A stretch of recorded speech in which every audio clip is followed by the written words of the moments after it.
नमस्कार दोस्तों। Peoples Republic of China ने 3 सितंबर 2025 के दिन द्वितीय विश्व युद्ध में जापान पर विजय की 80वीं वर्षगांठ पर भव्य सैन्य परेड को प्रदर्शित किया। इस सैन्य परेड में 10,000 से भी ज्यादा सोल्जर्स और 100 से भी ज्यादा fighter jets, military plane, UAVs, stealth drones को पूरी दुनिया को शोकेस किया गया। इस मिलिट्री परेड ने यूएसए के साथ कई वेस्टर्न कंट्रीज को अचंभित किया। इस मिलिट्री परेड में चाइना ने अपने तकनीकी रूप से एडवांस इक्विपमेंट्स को शो किया। चाइना की यह मिलिट्री पावर वेस्टर्न कंट्रीज और खास करके यूएसए के लिए सीधा चैलेंज है। जिस तरीके से चाइना ने सभी मिलिट्री इक्विपमेंट्स को घरेलू तरीके से प्रोड्यूस किए हैं वो काबिले तारीफ है। इंडिया के लिए भी यह परेड एक चैलेंज से कम नहीं। पिछले एक दशक में इंडियन आर्म फोर्सेस ने आत्मनिर्भरता पर पूरा जोर कसा है और काफी चीजें हम भारत में बना रहे हैं, लेकिन फिर भी हम चाइना से काफी पीछे हैं। इंडिया को मिलिट्री मॉडर्नाइज प्रोग्राम को फास्ट ट्रैक पर लाना होगा, तभी हम अपने देश की सुरक्षा कर पाएंगे। तो चलिए आज के वीडियो में हम इसी परेड के बारे में विस्तार से समझते हैं। यह मिलिट्री परेड चीन के पाटनगर बीजिंग में तियानमेन स्क्वायर पर शो की गई। इस परेड का प्रतिनिधित्व चीन के राष्ट्रपति शी जिनपिंग ने किया और परेड के मेहमान के तौर पर रशियन प्रेसिडेंट व्लादिमीर पुतिन और north Korean leader Kim Jong Un उपस्थित रहे। इस परेड में सभी हथियार मेड इन चाइना थे, जो यह दिखाता है कि चाइना सुपर पावर बनने की रेस में कितना आगे बढ़ गया है। तो चलिए आज हम चाइनीज मिलिट्री द्वारा शो किए गए इन हथियारों को देखते हैं। सबसे पहले चाइनीज एयरफोर्स ने अपने अत्याधुनिक स्टील्थ फाइटर जेट्स J-20S और J-35 को प्रदर्शित किया। यह दोनों ही fighter jet 5th generation fighter jets है। J-20S J-20 फाइटर जेट का ट्विन सीट वेरिएंट है।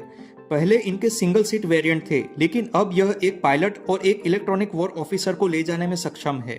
यह विमान रेडार की पकड़ में नहीं आता है और ध्वनि से 2 गुनी स्पीड से उड़ सकता है। यह विमान 2000 किलोमीटर की रेंज तक मिशंस को परफॉर्म कर सकता है।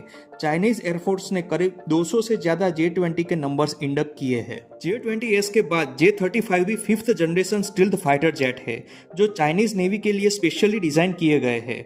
एक्सपर्ट इसे अमेरिकी F-35 के समकक्ष बताते हैं। यह विमान चाइना के फर्स्ट सुपर कैरियर फुजियान से लॉन्च होगा। यह विमान भी मैक 2 की स्पीड से 1500 किलोमीटर तक की रेंज में मिशंस को परफॉर्म कर सकता है। J-35 के प्रोटोटाइप अभी फाइनल स्टेज में है, तो यह विमान भी जल्द चाइनीज एयरफोर्स एंड नेवी में ज्वाइन करेगा। इन दो 5th जनरेशन फाइटर जेट्स के बाद चाइनीज एयरफोर्स ने KJ-600 airborne early warning system aircraft show किया। यह एक कैरियर बेस एवाक्स एयरक्राफ्ट है जो 2800 किलोमीटर की रेंज तक उड़ सकता है। यह प्लेन 370 किलोमीटर की रडार रेंज देता है, जो दुश्मन के नेवी शिप्स और एयरक्राफ्ट को इतने डिस्टेंस से डिटेक्ट करने में सक्षम है। चाइना ने इनके 4 से 6 नंबर इंडेक्ट किए हैं। इसके अलावा चाइनीज एयरफोर्स ने अपने J-16 फाइटर जेट्स को भी शो किया। यह जेट्स दिखने में सुखोई 27 सीरीज के जेट्स की कॉपी है, लेकिन चाइना ने इन्हें हाईली मॉडिफाइड किए हैं और one of the best 4.5 generation fighter jet की रेंज में लाया है। यह प्लेन भी मैक 2 की स्पीड से उड़ सकते हैं और यह 3000 किलोमीटर की रेंज तक मिशंस को परफॉर्म कर सकते हैं। इसके बाद चाइनीज एयरफोर्स के बैकबोन J-10 फाइटर जेट ने भी आसमान में उड़ान भरी, जो अमेरिकी F-16 के प्रतिस्पर्धी माने जाते हैं। सभी चाइनीज एयरफोर्स के जेट्स PL-15, PL-17 और PL-21 जैसी लॉन्ग रेंज मिसाइल फायर कर सकते हैं, जो 300 किलोमीटर तक की रेंज में स्ट्राइक करने में सक्षम है। चाइनीज आर्मी ने इनके साथ Y-20 कार्गो एयरक्राफ्ट को भी शो किए। यह विमान को अमेरिकी C-17 ग्लोब मास्टर के प्रतिद्वंदी के रूप में देखा जाता है। यह विमान 66 टन वेट को कैरी कर सकता है। चाइना ने इनके 80 से ज्यादा नंबर इंडक्ट किए हैं। यह कार्गो प्लेन 8000 किलोमीटर की रेंज देते हैं और चाइनीज आर्मी के लॉजिस्टिक के बैकबोन बने हुए हैं। ड्रोन टेक्नोलॉजी में भी चाइना यूएसए को कम्पीट कर रहा है। इस परेड में चाइनीज मिलिट्री ने GJ-11 स्टील्थ ड्रोन्स को प्रदर्शित किए। यह ड्रोन्स एनिमी रडार में डिटेक्ट नहीं होते। यह ड्रोन सर्विलेंस और अटैक दोनों मिशंस को परफॉर्म कर सकते हैं। GJ-11 चाइनीज एयरफोर्स के J-20 फाइटर जेट के लॉयल विंगमैन ड्रोन के रूप में प्रमोट किए गए। इन ड्रोन को सुपर कैरियर फुजियान से भी लॉन्च किए जाने की संभावना है। यह ड्रोन्स 1000 किलोमीटर पर आवर की स्पीड से 4000 किलोमीटर की रेंज तक मिशंस को परफॉर्म कर सकते हैं। इसके अलावा अगर बात करते हैं मिसाइल्स की, तो चीन ने YJ-15, YJ-17, YJ-19 और YJ-20 जैसी क्रूज और हाइपरसोनिक मिसाइल्स प्रदर्शित की। यह मिसाइल्स मैक 5 से मैक 10 की स्पीड से टारगेट को निशाना बना सकती है। यह मिसाइल टाइप 055 डिस्ट्रॉयर्स और H-6 के स्ट्रेटेजिक बॉम्बर से लॉन्च किए जा सकती है।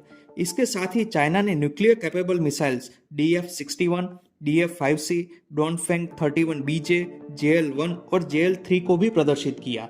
जिनमें DF-5C की रेंज 20,000 किलोमीटर से भी ज्यादा बताई जा रही है। यह मिसाइल्स मैक 10 से अधिक गति से पूरी दुनिया में किसी भी जगह पर स्ट्राइक करने में सक्षम है। उसके बाद चाइनीज एयरफोर्स ने Z-10 और Z-20 जैसे हेलीकॉप्टर्स को भी परेड में शो किया। Z-10 एक अटैक हेलीकॉप्टर है और Z-20 अटैक के साथ ट्रूप्स को भी कैरी कर सकता है। यह हेलीकॉप्टर्स अमेरिकी ब्लैक हॉक और अपाचे के समकक्ष माने जाते हैं। चाइनीज मिलिट्री ने अपने नए जनरेशन टैंक्स को भी शो किए, जिन्हें ZTZ-201 टैंक कहा जाता है। यह टैंक डिजिटल वॉर प्रणाली से लेस है और AI बेस्ड कमांड सिस्टम से कन्वेंशनल वॉर के साथ साइबर वॉर और इलेक्ट्रॉनिक जामिंग भी करने के लिए सक्षम है। तो दोस्तों, यह थे वो मुख्य हथियार जिन्हें चाइना ने अपने परेड में शोकेस किए। दशकों की मेहनत आज चाइना को एक सुपर पावर बनने की दिशा में काफी आगे ले आया है। अंत में इस वीडियो को पूरा देखने के लिए धन्यवाद। ऐसे ही हिस्टोरिकल वीडियोस को देखने के लिए हमारे चैनल को सब्सक्राइब जरूर करें। बहुत बहुत धन्यवाद।